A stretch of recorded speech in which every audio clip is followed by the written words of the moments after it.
Okay, fam. I got my wife clothes running in the washing machine. So that's what y'all hear in the background. That's all that is. But uh, I want to go ahead and start early because I got a lot of stuff to cover today. So in the beginning of the start of my message, I have a video that I had recorded years ago, and I'm gonna go ahead and press play on this video. So family, you can leave your thoughts in the comment, and I will surely get with you on those comments. Don't be ashamed or afraid to speak or ask any questions. I get right with you with the questions. All right, so here I go with the video. Let me go ahead and pause my mic and get it set up for you.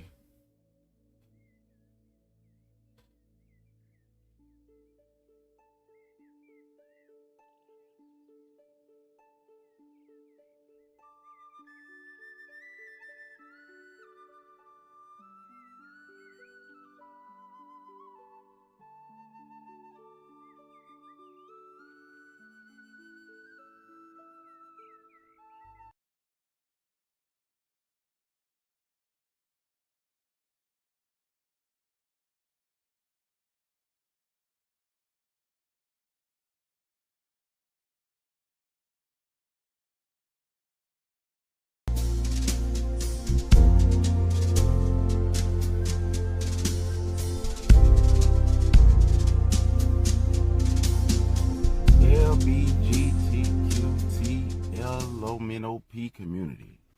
All right, let's see. Okay. What rights do you have in this world? What rights do you got?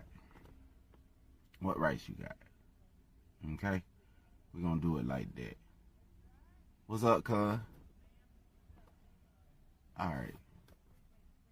Now, we was just talking about this in the car. If you say you ain't LGBTQ, LMNOP, QRX, TUZ, LMNOP community, then you ain't got really too much rights.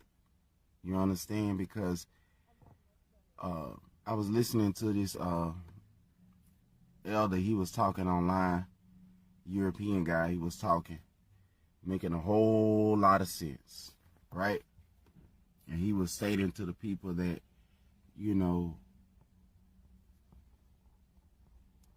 why would you fight for a man to be able to go inside the bathroom with your little girls? You know, what kind of adult would want that to happen? If you train your children to hold their body until marriage, why would you tell them to hold their body until they go in the bathroom to be with somebody that's of their own genome makeup? Do that make sense? Now, Sister Lavada, Mother Lavada, she was doing a message. I give them their flowers, because when people speak a word that was given to them, you give them their flowers, right? So Sister Lavada was talking about how America gives you the illusion of inclusion. Also, Malcolm X was talking about that, and a lot of other people. I think Fred Hampton and a lot of people was talking about the illusion of inclusion, where with inside of your the things that people say you have a choice in, you really don't. The statue of the United States of America, if you chip away from off of that stuff they put on top of that statue, it'd be a copper statue, right? And it was given to America from France. So it was given to America to symbolize the freedom of the African tribe that was brought to the Americas, not just in North, not just in the South, not just in Alaska, but through the Americas and the islands, you know, American in the Isles. Because they had, I guess they said that they was going to let the slaves go. They was going to let them go free. They had them build up their economy, whatever it was. Somebody had a heart for humans, for mankind, and they say, you know what, we're going to release these people from this obligation of slavery because of the color of your skin.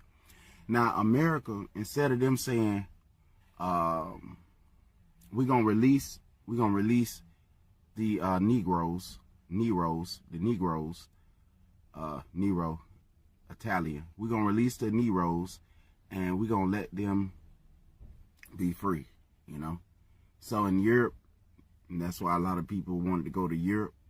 So they was releasing the Neros in different areas, and they were saying it was abolishing slavery in different places, but yet and still they had peasant classes. So the Neros, you know, in America, once they released, they said the illusion of inclusion comes in right here is when they started letting everybody else that come in from the outside bring all your downtrodden, bring all these different type of people and let them come in and have liberty and freedom. So if the Cushite wanted to come in, the Ethiopian wanted to come inside of America, if the African from Canaan wanted to come inside America, if different type of people wanted to come inside America, they'll get wealth. But the Neros, they were, you know, given a promise that was never kept. So there was a general that promised to the soldiers that once you get out of the military, we're gonna give you 40 acres and a mule. They got out of the military and they couldn't even get the FHA loans. They could not participate in a lot of things that the other soldiers were participating in, and they, you know, and then Black Wall Street was bombed and all these things. Now we get to the day, you know. Now, I wonder if a prisoner is going to pull this. Let's see how this fly. If a female that's straight say she's a male and she want to go inside of the prison side where the men's at because she say she identifies as a male and she can have all the men she want. Or if a male say, I identify as a female, so let me go inside of the female quarters and let me do it like that. But when you're in prison, you're held to such a close, like a cage, like an animal, like a slave, 13th Amendment slave.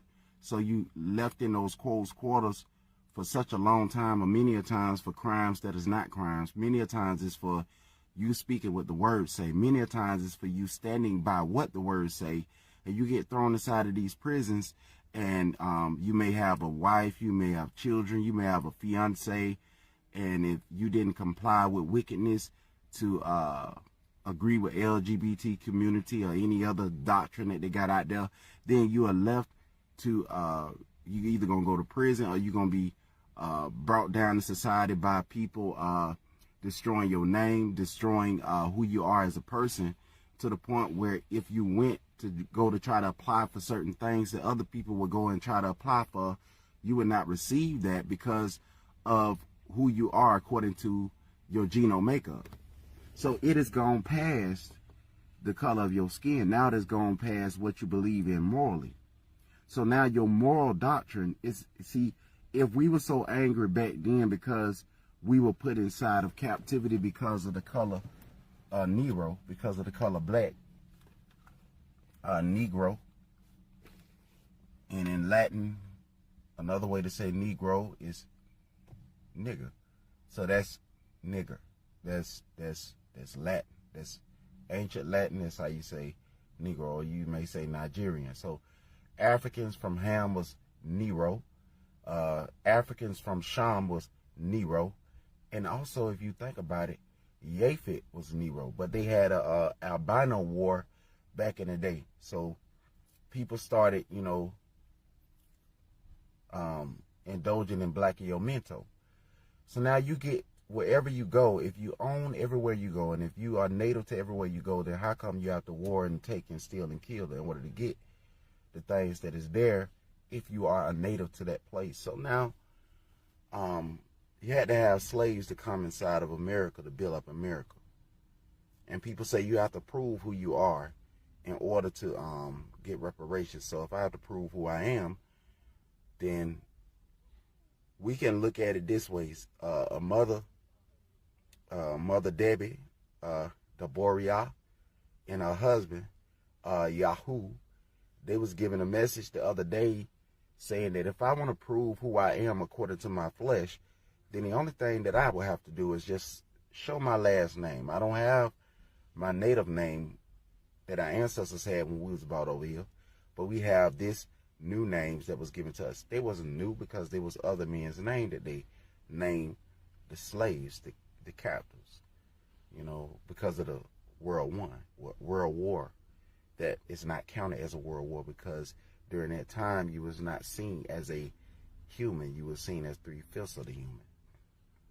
So as animals are manipulated and controlled by man, because the Father had told man to take dominion over the earth, not to mistreat the earth, because remember the time when Baal was he was smiting the donkey,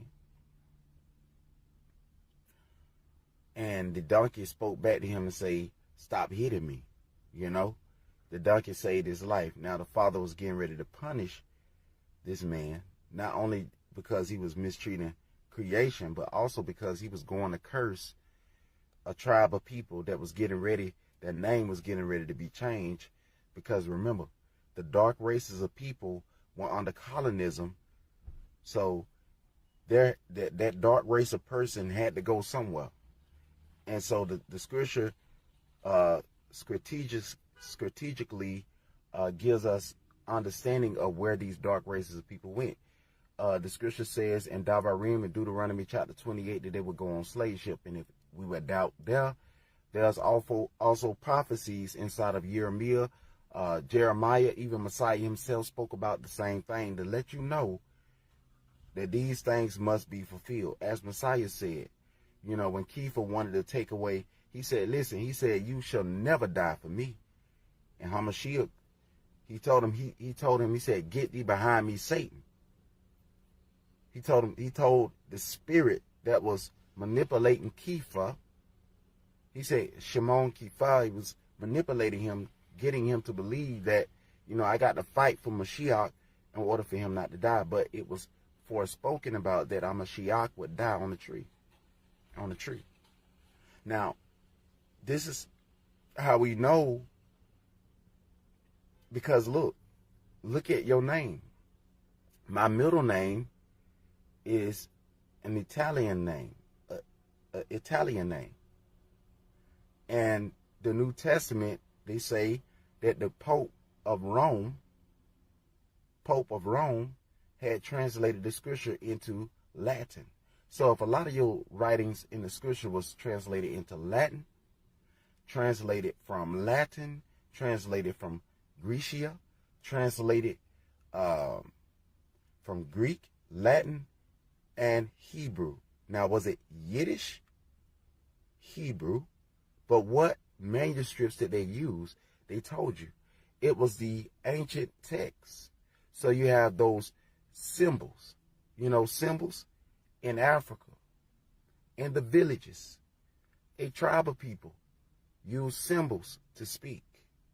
They use symbols to speak. And if you look inside of America, if you go to Savannah, Georgia, you'll see that on the pews there is Paleo Hebrew, cursive Hebrew. Now this cursive Hebrew is older than the Yiddish, which is the modern time Hebrew, the Israeli Hebrew. Am I speaking this to be big-headed or biggity? No. No matter how biggity I may speak, I'm still in position of servitude, and so are you. There's peasant classes in Europe. There's peasant classes in Europe. Y'all, something had happened. Just keep listening. I'll be right back. To position as a person. And so a lot of people that was leaving out of Europe, the Europeans, they was looking to gain wealth. Now, they came to America digging gold and doing all these things, and their ancestors did the very thing that happened to them. They did it to another people that they seen as 3/5 of the human. So, with this LGBT community thing, it is another front against people. It is a front, because see, listen, the scriptures say if Yaoundé, which is on the on the continent of Kamata, on the continent of Afrique, there is a place called Cameroon. And in Cameroon, there is a capital, and the capital is Yaoundé. But on the ancient maps, it still says Yaoundé. Then it says Kingdom of Judah, Awida. That's you. Because he had the slave ports. They had the name of where they was taking the slaves from. Ile, Efe, South Africa, Azania, Ezra's, East Africa, Sina, from the places where they was catching these soldiers and their wives, and they murdered the men, took the children, indoctrinated them with Christos, with Christianity, with Cretan beliefs, and stripped away the identity of these people, stripped away the unity of these people by indoctrination. Did this come because we were so righteous and holy and they just had to beat us down? No. See, the scripture says that we fell because of our own wickedness. If we tired of these things, then we have to return back to our law. I ain't gonna be no tree. I ain't no tree. Cooper Grant on the saying what?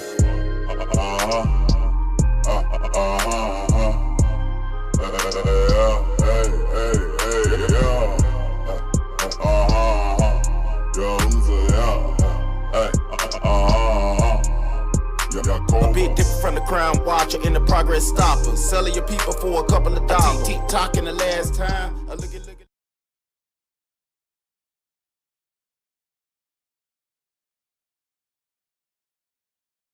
So y'all see what happened there? Oh man, something bad had happened. I had to hurry up and get up from here. Fam, let me see what you said, Brother Black. Oh, what's good, bruh? Good to see you came today. You kept your promise out. Yeah, man, I had to come on here again, and I promised you that I was gonna come on here and teach what I had taught before. It's something bad that happened, man. His landlords. So when we first moved in here, he was like, "Oh, that should be all right. It ain't gonna fall." Now I had to take it down and screw it back up, but in the bathroom they don't have no studs in the wall, and I'm gonna have to open up that whole wall, man, and put a whole new stud in there. Yeah, it almost fell on my wife. I had to hurry up and run out of here and go and see about her, man. That really scared me. I'm glad she all right. She right here. My wife's name is Poet Valentina on Facebook. She one of the one of the biggest Facebook people over there. She got a lot of people that love over there, and on Instagram. On her Instagram, she have millions of subscribers over there, and she got a real kind heart. She'll help anybody. But that's all right there, talking in the background if you can hear her. Faye, you want to say shalom to the people? I know you that scared you, but just say shalom to them. Shalom, everyone. Yeah, I'm glad that she doing all right. Ooh, we bow. That glass almost fell on me. Oh, baby. Oh, poop. You sit back here. Stay back here until you feel comfortable, okay? You heard me? Come here, give me a kissy. Give me a kiss, baby. I'm sorry, sweetheart. Come here.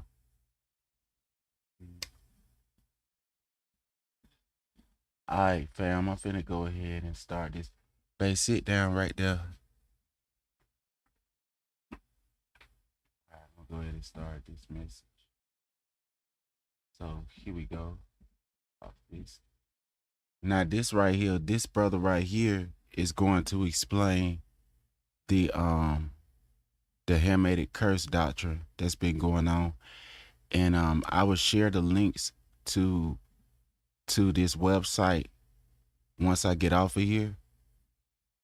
But this is very important that we learn these things. Let me go ahead and pause my mic and share with y'all this information. Please listen very close to every word that he say. You know, our people do a lot of studies, and we shouldn't just downcast it just because he's not of other races. You know, we need to hold fast to the truth. If it's the truth, it's the truth. And we supposed to be the teachers and a light to the nations. You know, we ain't supposed to be just around here. We not supposed to be around here talking about what we finna do. We need to be teachers, you know, a light. And if they ain't doing right, that's because the leaders, the teachers, need to be a light and teach right. So this right here is going to clear up a lot of confusion. So hold on, family, as I get this thing ready for y'all to play.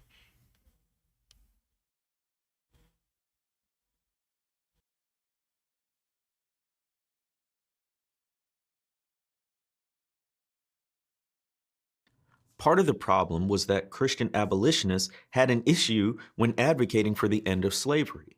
You see, if they wanted to use the Bible never explicitly repudiates slavery. Indeed, many of the godliest people who Christians look up to as an example, they held slaves themselves according to the biblical record. Now, Southern Christians exploited this fact to defend American race-based chattel slavery. Not only did the Bible not condemn slavery, but it actually provided guidelines for the regulation and practice of enslavement.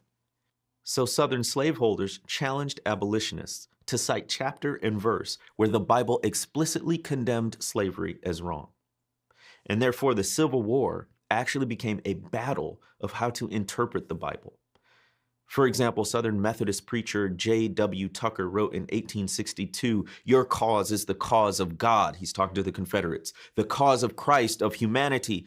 It's a conflict of truth with error, of Bible with Northern infidelity, of pure Christianity with Northern fanaticism." It made acceptance of race-based chattel slavery a requirement of biblical orthodoxy. In other words, if you want to be a good Christian who believed the Bible, then you had to advocate slavery. This was put forth very eloquently in a theological work by a man named Robert Louis Dabney. He was a Southern Presbyterian minister, and he directly served General Stonewall Jackson. And he wrote a book called A Defense of Virginia and Through Her of the South, which was published just after the Civil War in 1867. In that book, he used passages from the Old and New Testament to explain why supposedly the North got it wrong on slavery and why the South's defense of slavery was justified. He said, "Was it nothing that this black race, morally inferior, should be brought into close relations with a nobler race," meaning white people? Dabney said that black people tend toward lying, theft, drunkenness, laziness, and waste if left on their own. He then went on to explain the supposed benefits of slavery. It introduced Africans to Christianity. And he says, "And above all, was it nothing that enslaved blacks should be brought by the relation of servitude," meaning slavery, "under the conscience and Christian zeal of a Christian people," meaning white people. You see, in Dabney's mind, the gentle ministrations of the whip had the salutary effect of commending Christianity to black people. Never mind the fact that Christianity had long been in Africa prior to that, and perhaps there could have been more effective ways to evangelize non-Christian people than through enslavement. Now, had Dabney personally experienced slavery, he might have come to a different conclusion about it as an evangelistic mechanism. As we talk about the Civil War and Christian defenses of slavery and fighting on the side of the Confederacy, it should give every citizen and Christian in the United States pause to consider how strongly ingrained the support for slavery in our country was. People believed in the enslavement of black people so strongly that they were willing to form another country, fight a war, and die to defend it. And throughout it all, Christian leaders and lay people alike looked to the Bible to justify their pro-slavery stance, and they made sophisticated theological arguments for it and believed that God was on their side.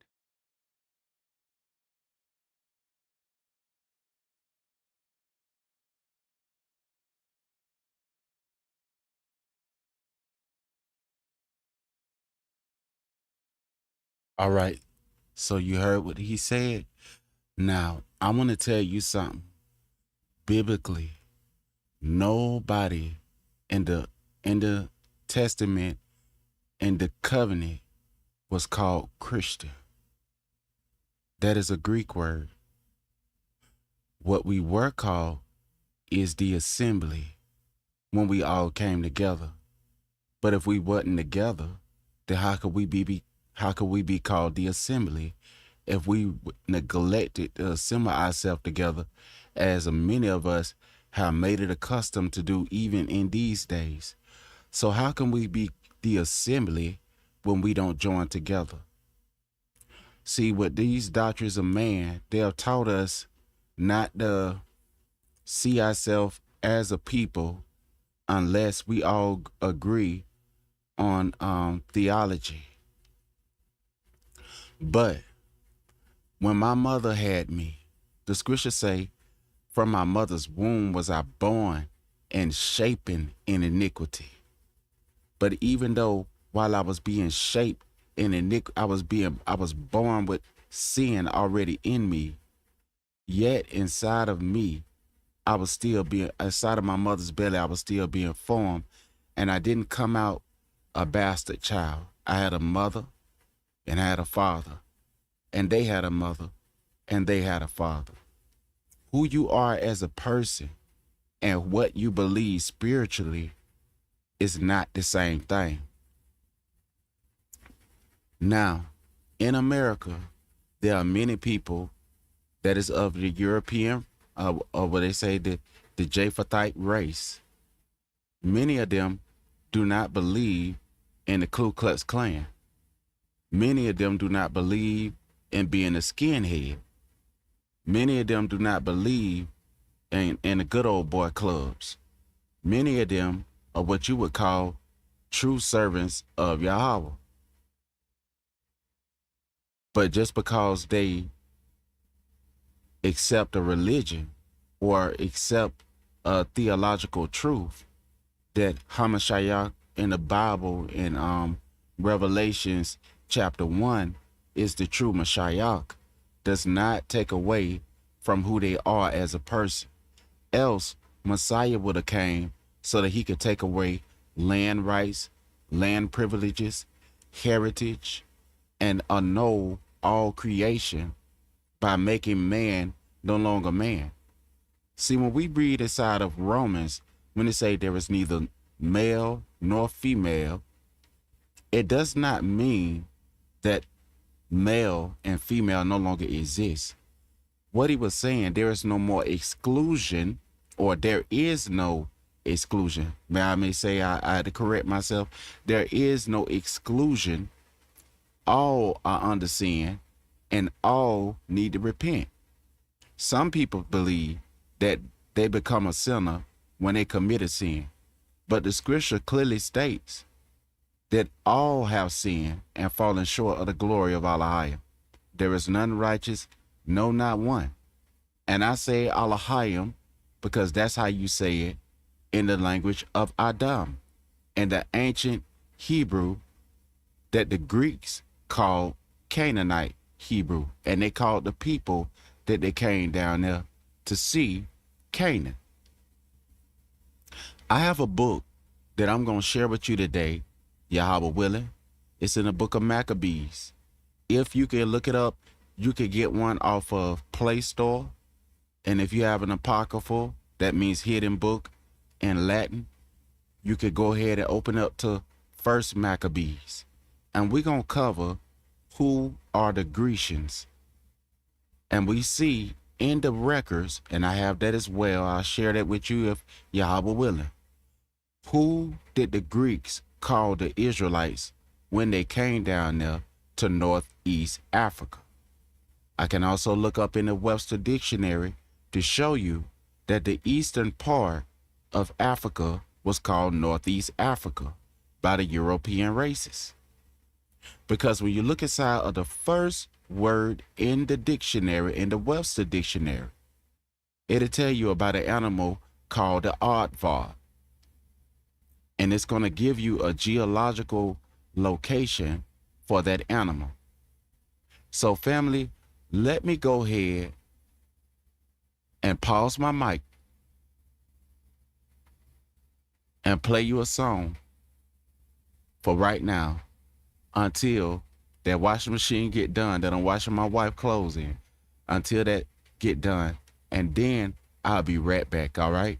I'm gonna go ahead and play you a song and take a little short break. Y'all can chop it up in the comment section.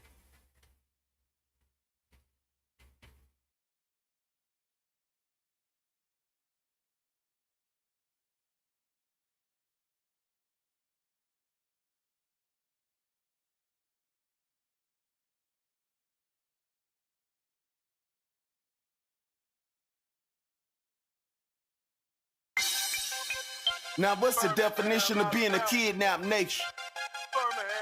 Look all online, you won't find it. Unless they update it. But they say in 1976, 26 children through the age of 5 and 14 was kidnapped, and that's the biggest one. No more genocide, brother, sister, let us come together like we did in Alabama. Not a looking for no drama, ain't a verse up in the Bible say the sin is self-defense. And even if you push your cat up in the corner, Betty scrap 1 million people just a year that got a shot of euthanasia. Plus 1,000 so-called blacks every year they get that TikTok gunshot. Bull, they be holding some not guilty. Everybody in the whole world that seen this till they. The words sounded like hallucination, like I never did see what you seen me fake. The people get tired, so the people stand up, don't like to fight, but what else to do? Everywhere you go, people point the fang, trying to jab back, so you bust a move. Hard to get respect no matter what we do, but a human being gotta feel it too. School said we ace, but that ain't the truth. We the gullible people that been going through.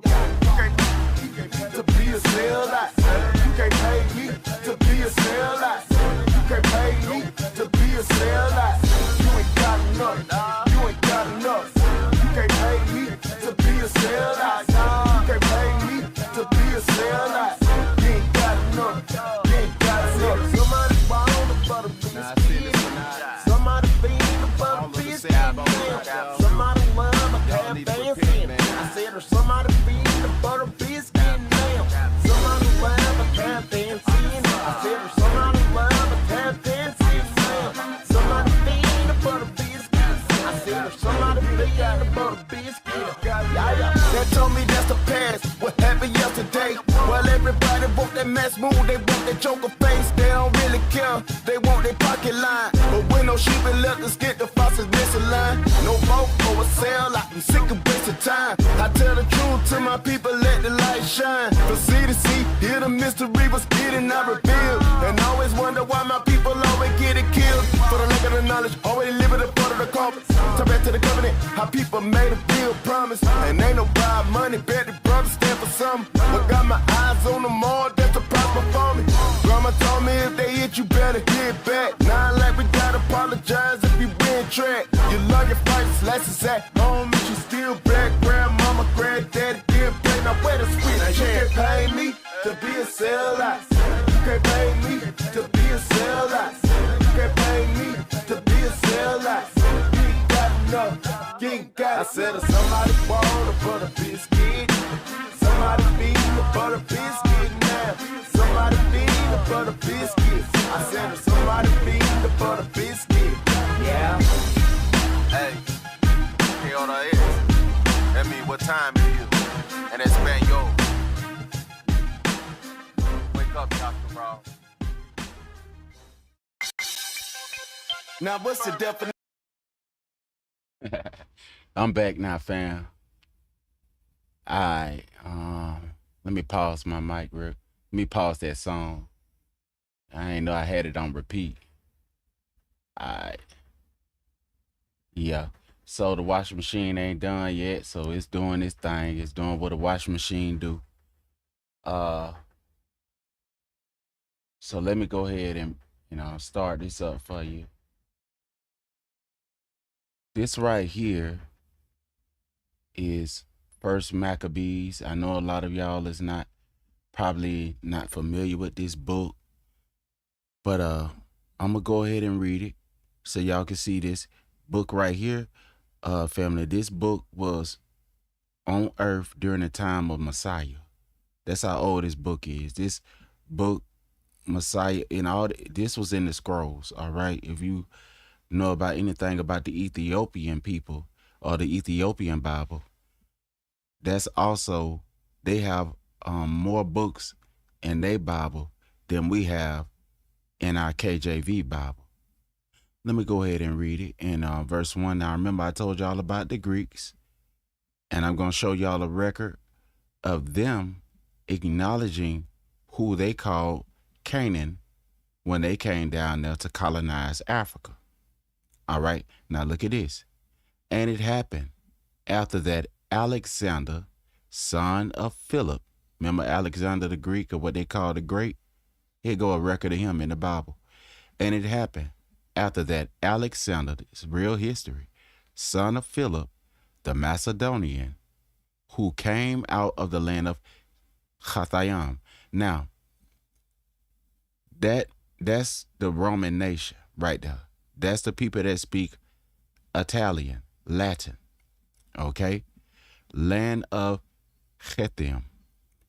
Kitty had smitten Darius, king of the Persians and Medes. So we see here the Persians and the Medes are two different nations.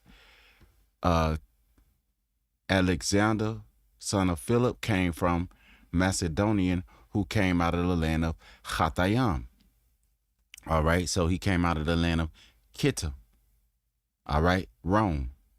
And then he had smitten Darius, king of the Persians and the Medes, that he reigned in his place, in his stead, the first over Greece. Y'all know what Greece is, right? That's in France. And I'm going to show y'all something. I have something on my community tab of what the Grecian Empire was called and what kingdom did they rule over? The Haitians. All right? The Haitian Empire was ruled over by Greece. And that was in Northeast Africa. Now, look at this. If they ruled over the Haitians in Greece, the Grecian Empire ruled over the Judean tribe, all right? And made many wars and won many strongholds and slew the kings of the earth. If you want to see this in historical records, just look up the Haitian Empire. And made many wars and many strongholds and slew the kings of the earth and went through to the ends of the earth. This is the Greece now, earth, and took spoils of many nations. Now, ain't that a war right there? A world war? And went through the ends of the earth and took spoils of many nations. This is before the Roman Empire. That's the empire we just came out of. We're in a different kind of empire now. According to the prophet Daniel, we're in the empire of the iron and the clay. And verse 3, it say, and went through the ends of the earth. That means everywhere where a nation was set up, and took spoils of many nations, insomuch that the earth was quiet before him. He had full dominion, whereupon he was exalted and his heart was lifted up. He got full of pride. And do y'all know that the Greeks love to hide history and pretend like nothing never happened, and they matched themselves up with everybody else? That's what it means to be Hellenized. And ain't it something that the Greeks had this history taken out of the Bible? They are very secretive and very cunning people. And he gathered a mighty strong host and ruled over countries. And how did he rule over them? He made them play in nations and kings. The word there for nations, Gayam, that means kingdoms, nations, peoples. And it also means earth, because Galayan is connected to the place where that was given as a lot of inheritance. And kings. Kings also means messenger. Malakiyam, who became tributaries unto him. That means they had to pay him taxes. Okay? And after these things he fell sick and perceived that he should die. Wherefore he called his slaves, that word there for servants in ancient Hebrew and also in Arabic. In Arabic it means when they call you a abid, They saying you a servant, a slave. Wherefore he called his slaves, such as were honorable and had been brought up with him from his youth, and parted his kingdom among them. Now, did they treat they slaves like they treated the Negro in the last day? I want y'all to take note of this, of these people that was doing the same thing that they was doing during slave trade. Look, he had slaves, he had white people working for him, under him, if you want to say it like that. That's what you call, that's not a chattel slave right there. That right there, that's called a hired servant, right? And had been brought up with him from his youth, and parted his kingdom among them while he was yet alive. Now look at what Alexander did. So Alexander reigned 12 years and then died, and his servants bare rule everyone in his place.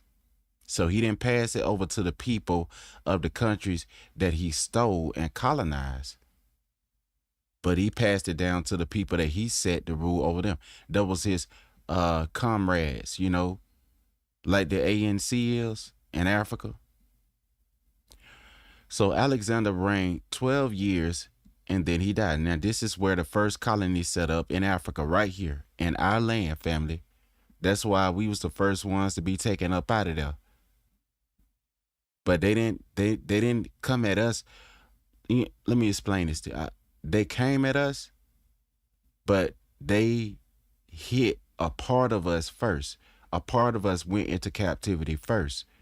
And our tribes, which was 3 that made up the one, but really it was 2 tribes, Judah and Benjamin. Levi was in both tribes. The Limba was in both tribes. There was some here and some in our tribe. They was split in between the 2 because only the priests were allowed to hold the priesthood. So the northern tribe had built their own temple. The southern tribe had the original temple, and that was in Yerushalayim. And that was in the southern district, the southern kingdom. So Alexander reigned 12 years and then died. And his slaves, his servants, you know, the one that worked for pay, that he made rulers, bear rule everyone in his place. So they ruled in his place. So you see how indentured servitude worked and how chattel slavery worked. And after his death, see, they was paying taxes to him because he went around conquering. He was a conqueror, Alexander the Greek, that they called the Great, and I don't think he great. And in verse 9, it say, and after his death, they all put crowns upon themselves, which means authority, rulers over the people. And when you a king, you don't have no vote. They don't vote you in every 4 years. I don't know how many years they wait in Africa in different parts, but in America, they vote you in every 4 years. They didn't have that. There was a monarchy.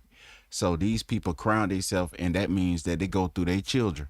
So here you come with these royal European lines. This is where they started through colonism and destruction. So did their sons after them many years, and evils were multiplied in the earth. See that? And there came out of them a wicked root, Antiochus, surnamed Epiphanes. See, now he taking on the Greek identity. Son of Antiochus, the king, who had been a hostage at Rome. So he was a hostage in Europe, in Rome, what we call now Italy. And he reigned in the 137th year of the kingdom of the Greeks.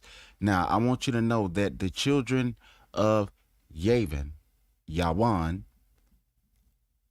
they call that whole, all of his sons are called Greeks, Goyim. That's what the Hebrews call them, Gawayan, nations. All right. They're the sons of Yawan, and in the Bible, it's Yawan. But today, they just say they are the Europeans, all right, from the Caucasus, or whatever you want to say, however you call it, who had been a hostage at Rome. So this Epiphanes, who had been a hostage at Rome and reigned the 137th year of the kingdom of the Greeks. So he reigned over the Grecian Empire. So he was in prison at Rome. And that's where Alexander came from. And when you look at Africa, they have a place called Alexandria, where those books was burned at. All right. This is verse 11. Pull up the screen. Verse 11. And those days there went there out of Yasharal, Israel, wicked men. So look at this, the people from the tribe of Judah and the southern tribe, who persuaded many, saying, let us go and make a covenant with the heathen that are round about us. So listen, the Greeks was not, the northern tribe had already been taken in the Assyrian captivity. So this right here, the tribe that they was colonizing was the southern tribe, all right, which make up Yehowadah and Banya Yamayan, Benjamin and Judah, and some of Lawi, because Lawi was in both kingdoms, all right? But it was the same people, but the kingdom had split during the time of Solomon, all right? Not at Solomon's lifetime, but after Solomon had passed, the kingdom was rent, and because of the promise that Yahweh had given to Malach Dawad, King David, messenger, David name means uncle. Malach Dawad was promised that there will always be a ruler in his name. That's why Hamashiach is still sitting upon the throne. And he said it's going to be forever, right? So you look at here, Yahweh, they call Jesus in the church, Jesus. Let us go and make a covenant with the heathen. See, they already had a covenant with Yahweh, see. And so they said, let us go and make a covenant with the heathen that are round about us. For since we departed from them, we have had much sorrow. So look, they had already left out of captivity and bondage out of another colony. And now they want to go and make an agreement with this colony, make a covenant with them. You know how we go and vote on agreements that we want to be like the heathen, or we say you got a lot of Negroes that want to get the American dream or whatever, and they throw away the covenant of Allahayim for that American dream. What would you give in exchange for your birthright? Like they say, what would you do for a Kit Kat bar? Let us go and make a covenant. Let's make a deal. What they say, let's sign a contract like they do with the music industry. Let us make a covenant with the heathen that are round about us. For since we departed from them, we have had much sorrow. So this device pleased them well. So now they came together and came up with something like Negroes do. Then certain other people were so forward herein that they went to the king, they went to the Malach, who gave them license to do after the ordinances of the heathen. You see this? So the Greeks was ruling in Yerushalayim. There you go. So while they was ruling, this is their time, this is their dynasty. What did it say in the historical documents? This is when they was ruling over the Haitians. Come on, family. Whereupon they built a place of exercise at Yerushalayim according to the customs of the heathen. They call you Haitian, but that don't mean that we Haitians. Some of us is called Jamaican. Some of us is called Negroes. Some of us is called Puerto Rican. Some of us is called different type of name. You know, African American, Afro-Asia, whatever you want to call yourself. But let's get into this right here. Whereupon they built a place of exercise at Yerushalayim according to the customs of the heathen. All right. So you see there's a difference between Yahwadah and the heathen. Heathenistic practice, they worship many deities. We know that the Greek Empire worshiped many deities. They got Zeus. They got all these different ones. All you got to do is look on TV at the TV shows. They show you about Xena and all of them. They worship a lot of idols. Even the church. That word church came from a goddess. Do you understand? Overstand, like the brothers say. Overstand, my brother and sister. And made themselves uncircumcised. So what they did is they uncircumcised themselves. They pulled their foreskin until they uncircumcised themselves. So that's where you get the uncircumcision. This is these people becoming Hellenized. Hellen. All right. Or they call them Hellen Greeks. Hellenized Greeks. When you get inside of the Roman Empire in the book of Rome, in the book of Romans, you see the apostle Paul, Shawal, and Stephen and them talking to Hellenized Yahudim. There was one that was called Timothy, who was a Hellenized Yahudim. His daddy was Hellenized. He was losing their names and stuff. That's what the Greeks do. And it say, and joined themselves to the heathen. They became one people like a lot of our people do today. They don't want to be associated with their nation. They say I am Pandemanian. I'm not no Negro. I know black. You know, they trying to distance themselves from their people. And we have distanced ourselves further away from our people when we don't even know that we calling ourselves a byword. A color is a description. A color is to give you a description. Like if somebody say, there was somebody that took your car from you, and they said that person had on a black jacket and a black hat and a black ski mask. And identify them, they said they was a dark-skinned person, and I saw the mask fall off of them, and I saw gold teeth in their mouth. You see what I'm saying? So they identify. Color is to identify. You know, color is not a proper noun. Color is a common noun. All right, now it is, because they call you, your nation, blacks. But your real name is not blacks. There's nobody in the Bible that was on the ark that came from no monkey. Let me go ahead and keep reading. And forsook the Quadash covenant, the set apart covenant. All right. And that was for a set apart people called to be the light of the world. We were supposed to teach the Japhethite. We were supposed to teach the other children of Adam. But what we did is we went off into mischievousness, our fathers, and they started joining themselves. They wanted to be white. You see? And inside of they temples, when they uncircumcised themselves, they was running around inside of there. This in historical records. All you got to do is look up the history of the gymnasiums and stuff, how our ancestors would be in there running around naked in there with men's up in there inside of there. Now today they got short. They used to have short shorts playing basketball and football. That was, the games of the Greeks was, practicing homosexuality. All right, the temple of Athena and all that, and made themselves uncircumcised and forsook the Quadash covenant. All right, and joined themselves to the heathen. So the Grecians were heathens. They worship a lot of different deities and was sold to do mischievousness, to do mischief.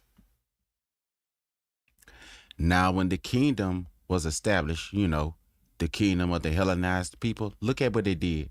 And this is in history as well. The Kemet people just got back a part of their land after all these centuries. Let's look at this. Before Antiochus, he thought to reign over Masrim. See that? Kemet. They go Kemet right there in the Bible.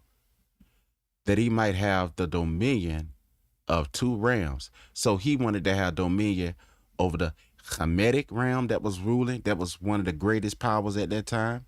And he wanted to rule over the other one that they came over. So now you see that there are some of Europeans that identify themselves as Kemet, as they are white Kemet people. And then you have some that identify as European Yahudim. Theirs is religion. But the others are from birth because their father was a Kemet and their mother was a Kemet. And that's how their nation was built, by making love. They weren't built by no religion. So now when the kingdom was established before Antiochus, this is how they came in and ruled. Thought to reign over Kemet.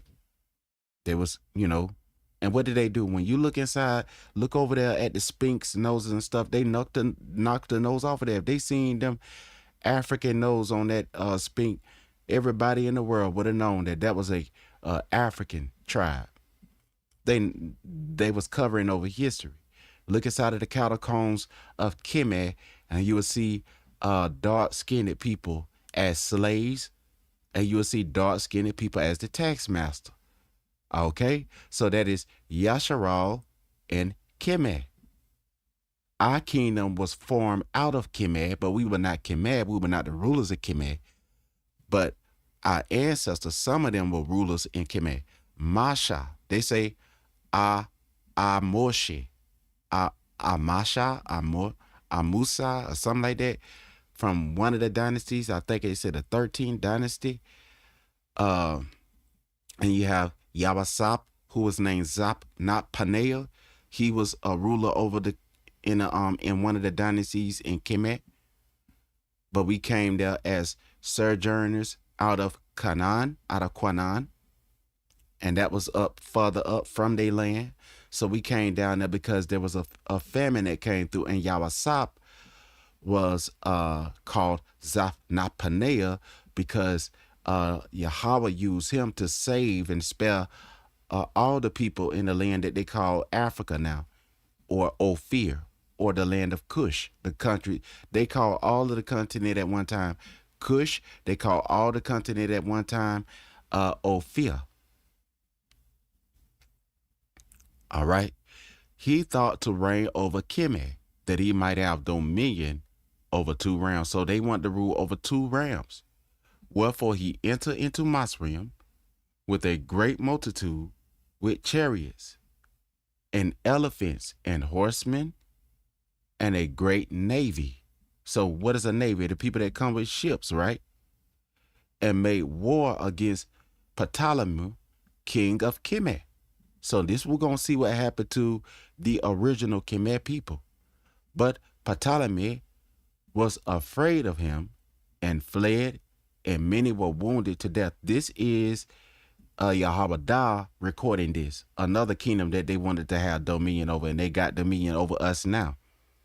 We the other kingdom. Kemet did not go on the slave ship. They took Soyuda. They took the lamb, which translate Yahweh, Judah, and made war against Ptolemy, king of Kemet. They already had Assyria, that is the northern tribe, that fled and went down beyond. They went past the river Euphrates and went to a land where never man dwelt, which took them 1.5 years to get down there.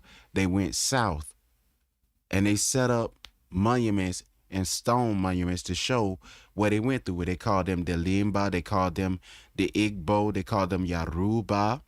They went down to a land where never man dwelt. And there the scriptures say that it will be until the last days. In another book that was taken out of the Bible. Why is these books taken out of the Bible identifying with who is who? Now look at this right here. This is the kingdom of Kemet, Ptolemy, king of Kemet. See, this was the true ruler of Kemet, a Kemet person of the lineage and bloodline in which they should have the right to rule over their own country, right? But Ptolemy was afraid of him. He was afraid of them. They came with all this stuff in the navy and horsemen and elephants and chariots and a great multitude and entered into Kemet. But look at the Kemet king. But Ptolemy was afraid of him and fled, and many were wounded to death. So they was warring, stealing people country. Thus they got the strong cities in the land of Kemet, and he took the spoils thereof. You can see this happening in Alexandria, the movie about Alexander the Great. He ain't great, but they paint everybody white just like they did in the Bible, and we're going to see why they did that. Look, right here in this book. And 2, this is what they need to learn so they won't boast against the natural olive branches and be plucked off of the natural olive tree, that they was drafted in wild by nature, which was our family tree. They was drafted into our to be servants in a new kingdom. But if they boast against the natural olive branches, which is the diaspora, then they is close to being cut off, according to the apostle Sha'awal in the book of Romans.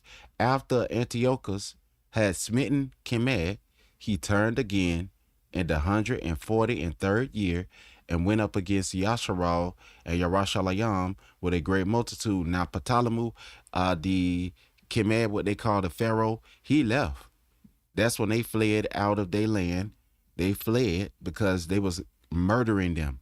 So when they say this is the worstest massacre that ever happened, no, Ptolemy left because they had already hit the Kemet people before, and this was when they was there. Now the ones that you see now today are not the ancient Kemet people, and many of them will be honest and tell you that they are not the originators of the kingdom of Kemet.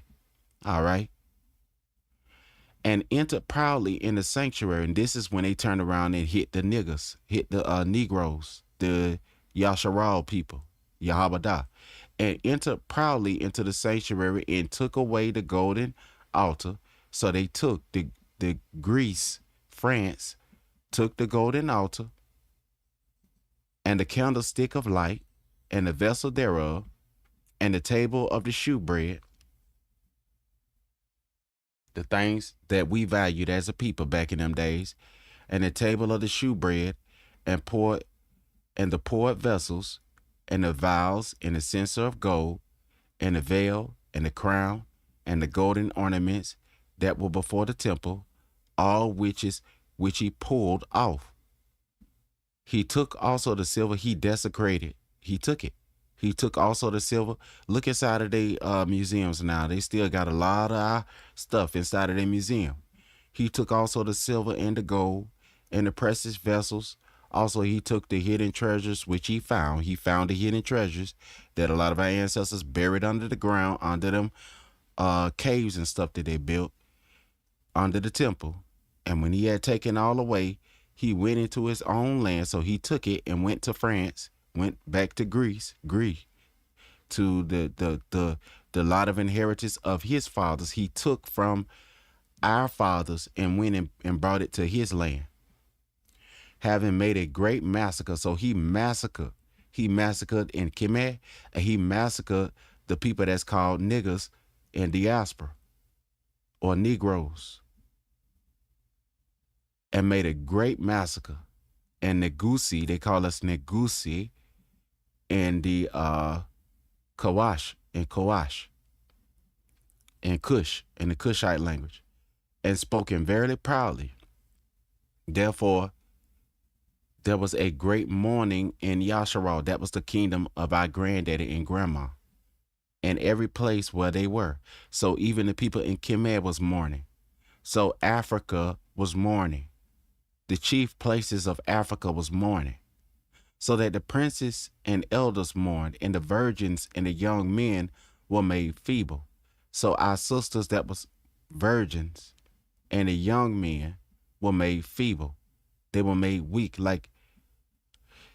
and the beast, and the beauty was changed. So the beauty, the glow, like when he said the glory of your face, the smile was changed to a frown.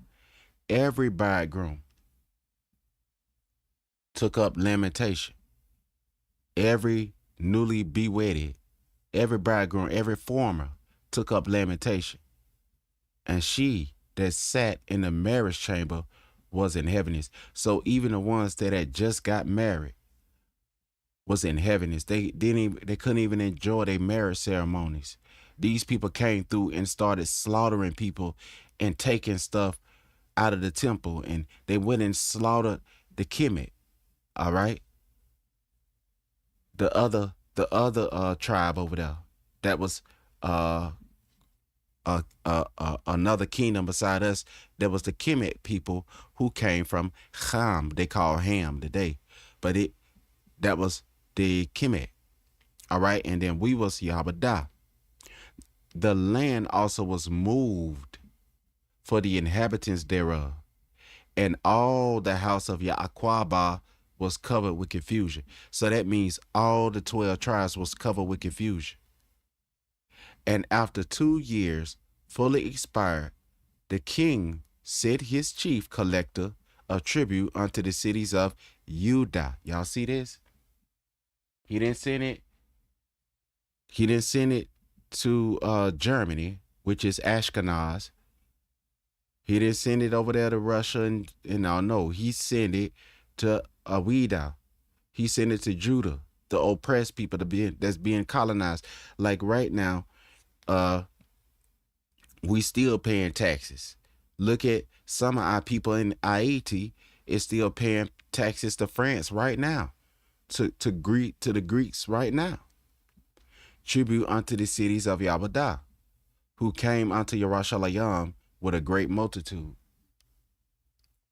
And he spake shalawam words, and he spoke peaceable words unto them, but it was trickery, slick, like he talked to the natives over here when he came over here. Those same lineage of people. And I ain't saying everybody, but the ones came over here and they did it. It's not an imagination. They did come over here and take over the people that they call now America. And some say this is called Turtle Island. They came over here and did the same thing. Look at, they did it to us first and spake peaceable words unto them. They did it to us and we got to pay them reparation. Ain't that something? And spake peaceable words unto them, but all was deceit, just like they did in America. But all was deceit. For when they had given him credence, he fell suddenly upon the city and smote it, which means he hit it. Very sore, that means they struck it militarily and destroyed much people of Yasharal. And when he had taken the spoils of the city, he spoiled. No, you know how they steal? Come in and just rob you blind? He set it on fire. Ain't that something? Then they set Black Wall Street on fire. This was the nature of the people that came in and took over. And pulled down the houses and walls thereof on every side. But the Asha, the woman, which means the female, and the children, Banayam, took they captive. So they took the women and the children captive. What happened to the men? And possessed the cattle. So they took the men.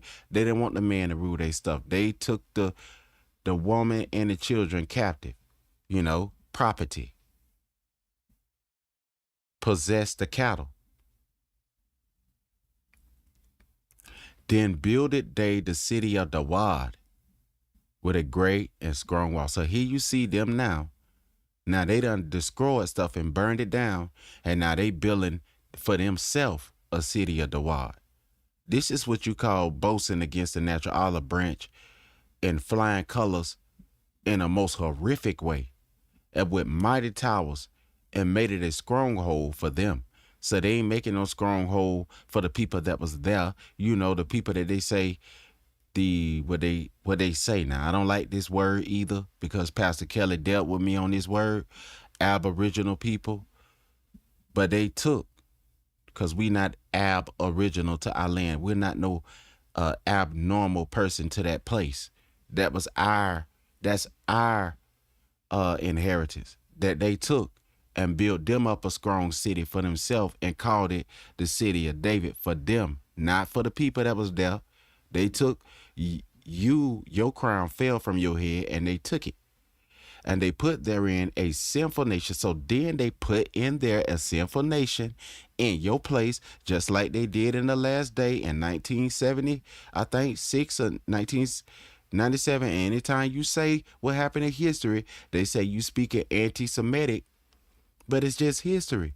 Y'all gonna be there until Messiah come back. So why is y'all mad at us for saying what the scripture say? The scripture said, Yerushalayim shall be trodden down by the Gentiles until the time of the Gentiles be fulfilled. For Jacob is made a worm. A worm can't defend itself. All a worm can do is go on the ground and hide. What are we to you? We just teaching the word. So y'all gonna rule over there until Messiah come back with the government on his shoulder, like it's written down in Yeshaya chapter 9, verse 6. We is not no terrorist organization. We just people reading history and reading the Bible and returning back to ourselves, and fortified themselves therein. They stored it also with armor and victuals. And when they had gathered together the spoils of Yerushalayim, so they gathered together everything that they stole, they laid them up there, so they became a sore snare.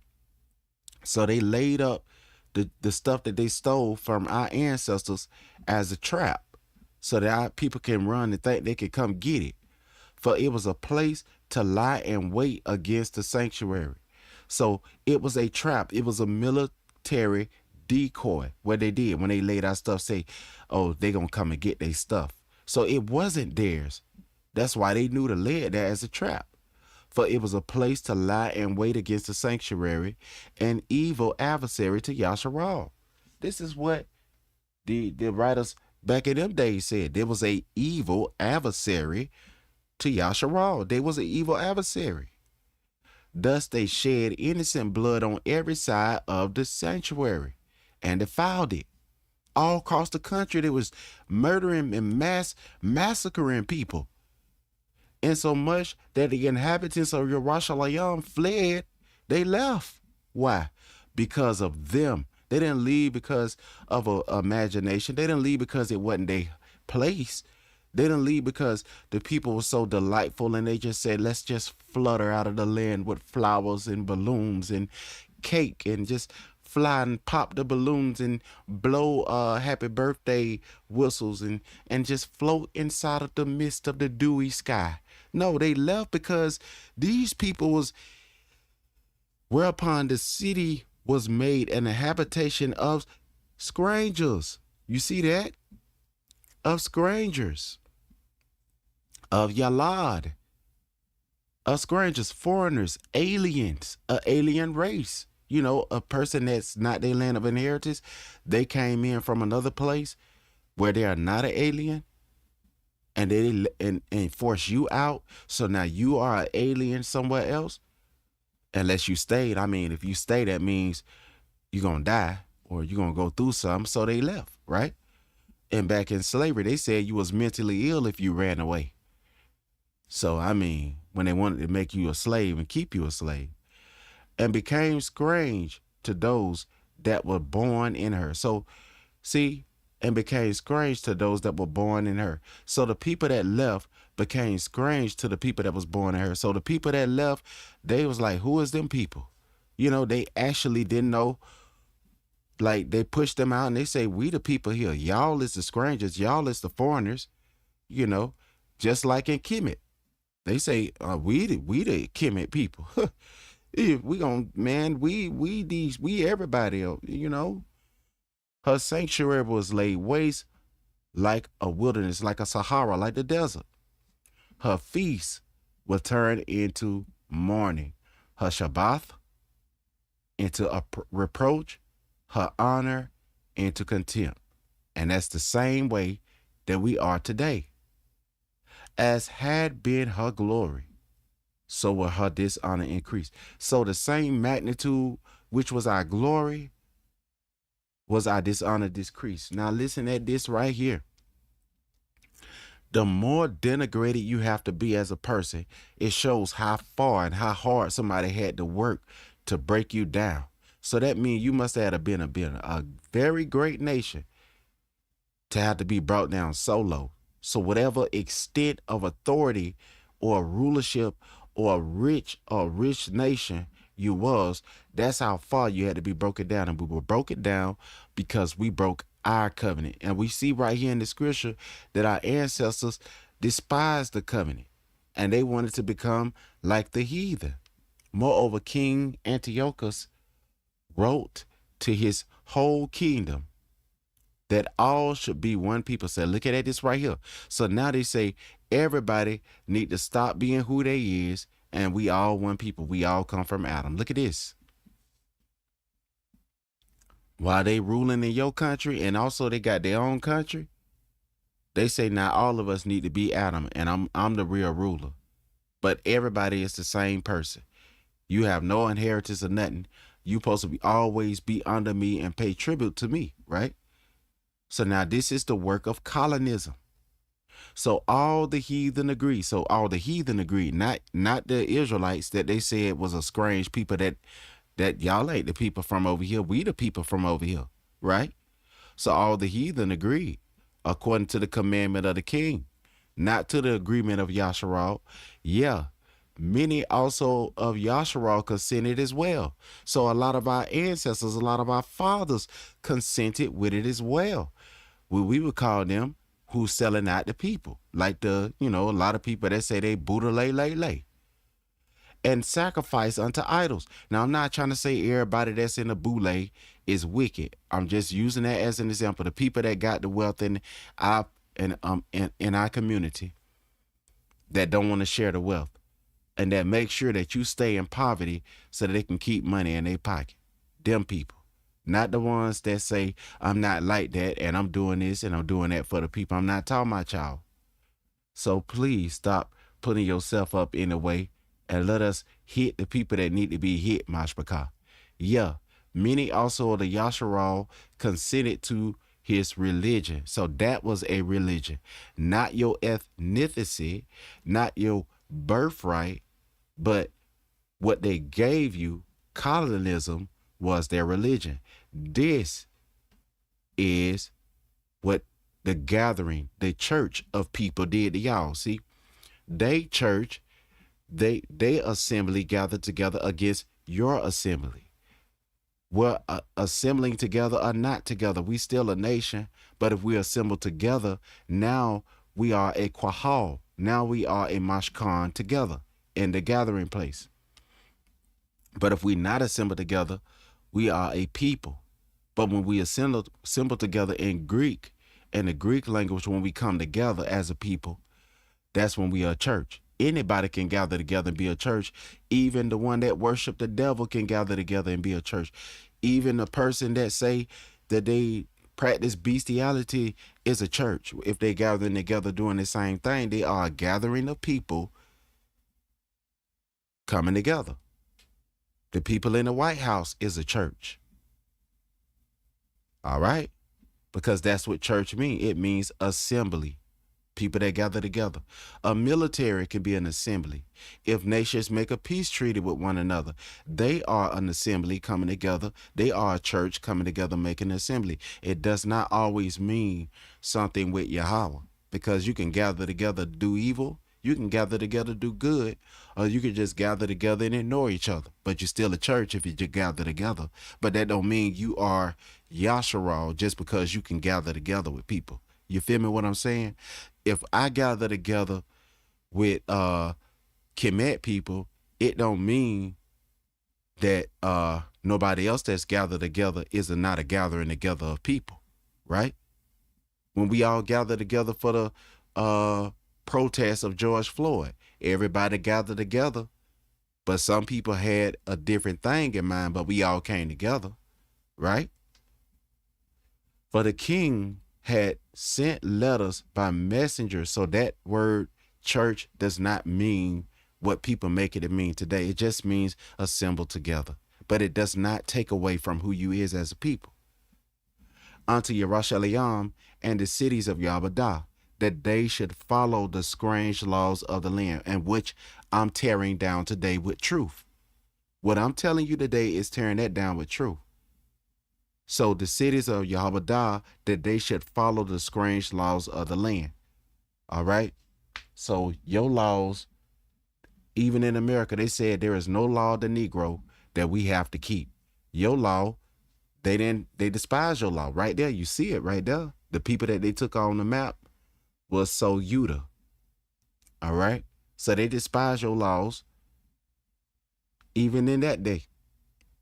No law of the Negro that we able to keep. So they use them gathering together with a common consensus saying that we could be slave. Okay? There was many churches, many people gathering together, but not everybody gathered together for the same thing. The poor gather together They ain't got to be worshiping or nothing to be a church. In Greek, when you gather together, you could gather together at the Athena's temple. You just gathering together like we gather together and play dice on the street. That's just a gathering of people together. There could be a gathering together of squirrels. It could be a church of squirrels.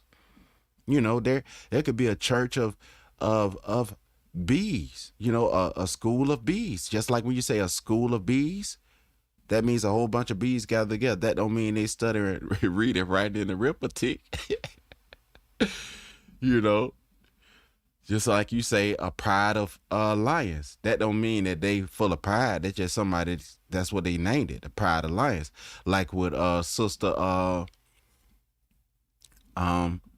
Candace Owens said, just because if a faggot means gathering together of sticks. You know, somebody say, hey man, you looking real gay today. That don't mean if you using it in its original context, gay mean happy. And a faggot means a bunch of sticks gathered together, like like our sister was saying. Like, I know we do things wrong, but the sister told the truth, right? And I didn't see nothing she said wrong in that. So, I mean, gathering together, it's the same thing. You can look at words, people make it something else, and then they gather it for themselves and make it what they think it should be. But we talking about a bloodline of people, all right? Set up altars and groves and chapels of idols and sacrifice swine flesh and unclean beasts. See, Canaan, his job was to go and gather faggots for the sticks. He had to go and gather sticks. He had to go and get faggots, go and get sticks, not people that say they homosexual. That's not the original meaning of the word faggot. The original meaning of the word nigger does not mean what we think it means today. It means black, right? It was a nickname of one of the prophets in Acts chapter 13, verse 1. So it cannot be derogatory if that was his nickname, right? But the way that people use it, that's when it becomes slander. That's like when they smote Hamashiach in the head, saying, hail to the king of the Jews, right? Hail to the king of Yabadah. Do that mean that now calling somebody a king because they use that to mock you when they smite you and they called you a nigger? When they called you black, which was one of the nicknames of one of your ancestors? They hit you side the head with a reed and called you a king, because that's what it means in Amharic and the Gaaz tongue. The tongue of that's another Hebrew tongue, Gaaz. When they call them niggers, that means king, right? So people do a lot of stuff with words. Like ham don't mean what they say it mean. Ham mean pork chop. And sacrifice swine flesh. They sacrifice swine flesh. Now that's where you get pork chop. And unclean beast. Bahama, unclean Bahama, beast. So who named that place the Bahamas? Was it the original people that was there? Did they name themselves Beast? Or was it the colonizer that came down and named their country Bahama? All right, let me go over here and I got to pause my mic. I'm going to hold on for a little minute, Mashpaka. Hold on.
Hey, family, I gotta get off of here, but if Yahweh willing, I'll be back to cover this message more in more detail. So I go back to the last part where I left off, and if Yahweh willing, I'll come back and finish this message. Shalom to the hearers and the keepers of the word, and those who participated today. Please like and share the live, family. I got to go. Thank you for coming, bruh. Hopefully I'll catch you again when you go live. All right, out? Shalom. And thank you all to the family that will hear this afterwards, Brother Moshe and all of y'all. Shalom to the ones that heard it today. Thank you for coming. Shalom.